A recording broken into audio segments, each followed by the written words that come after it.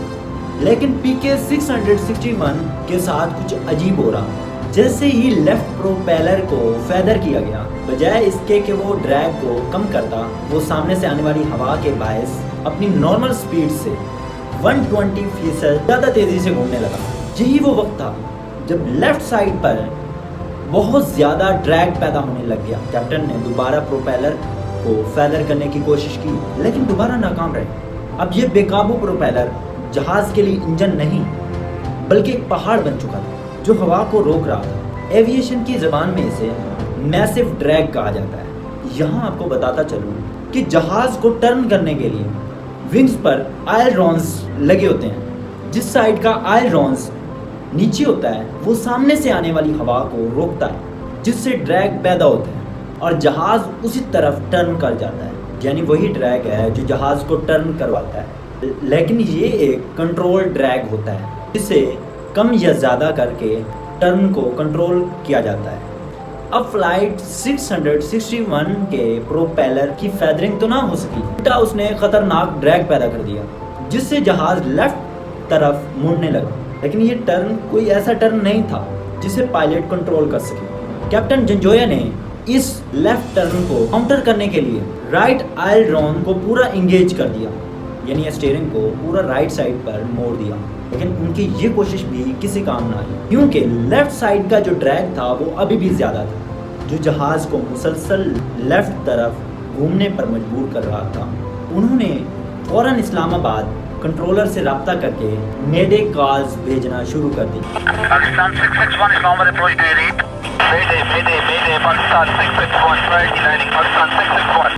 اس وقت وہ زمین سے چند سو میٹر اوپر تھی اور جہاز کی سپیڈ 156 نائٹس یا تقریباً 289 کلومیٹر پر آور تھی، اور ان تمام خطروں کے ساتھ ساتھ ان کے سامنے ایک اونچا پہاڑ بھی موجود تھا۔ کیپٹن جنجویا نے لیفٹ ٹرن کاؤنٹر کرنے کے لیے دوبارہ رائٹ ٹرن کیا۔ اس سے نہ صرف سپیڈ کم ہو گئی بلکہ جہاز کا الٹیٹیوڈ بھی کم ہونے لگا۔ اتنے میں TAWS کے الارمز بجنا شروع ہو گئے، یعنی کہ train awareness and warning system. Pilot نے آخری حد تک جہاز کو پہاڑ سے بچانے کی کوشش کی، لیکن اس جہاز کی سپیڈ اسٹال سپیڈ سے بھی کم ہو گئی تھی۔ اس پوائنٹ پر کاکپٹ میں سارے الارمز کے ساتھ ساتھ اسٹال وارننگ بھی بجنا شروع ہوئی۔ یہ ایک ایسی کنڈیشن ہوتی ہے جس میں پائلٹ کے ہاتھ میں کنٹرول ہوتے ہوئے بھی کام نہیں کرتا کیونکہ ونڈز لفٹ پروڈیوس نہیں کرتے اور پائلٹ کے تمام ان پٹس کام کرنا چھوڑ دیتے ہیں۔ اب جہاز 90 ڈگری کے اینگل سے لیفٹ کی طرف مڑ گیا اور نوز ڈائیو کرتا ہوا تقریباً 256 کلومیٹر فی گھنٹہ کی رفتار سے پہاڑ کے ساتھ جا ٹکرایا۔ 4:15 پر حویلیاں کے قریب پہاڑوں پر آگ کے شعلے دکھائی دیے اور جہاز کا جلتا ہوا ملبہ 2 کلومیٹر تک پھیل گیا۔ اس حادثے میں 47 مسافر تھے جو کہ سارے کے سارے جان کی بازی ہار چکے تھے۔ جہاں یہ حادثہ پیش ہوا وہاں پر کوئی روڈ نیٹ ورک نہیں تھا۔ قریبی گاؤں کے لوگ پہاڑ پر چڑھے لیکن آگ کی شدید گرمی کی وجہ سے ان کے قریب نہ جا سکے۔ اگلے دن کی شام تک ریسکیو ٹیمیں پہنچ گئیں اور تمام لاشیں ریکور کرنے لگے۔ حادثے کے بعد پورا ملک جیسے صدمے میں چلا گیا۔ شروع میں پی آئی اے کی مینجمنٹ سارا ملبہ پائلٹ پر ڈالنے کی کوشش کی۔ انہوں نے کہا کہ جہاز بالکل ٹھیک تھا، شاید پائلٹ کی غلطی کی وجہ سے یہ حادثہ پیش آیا۔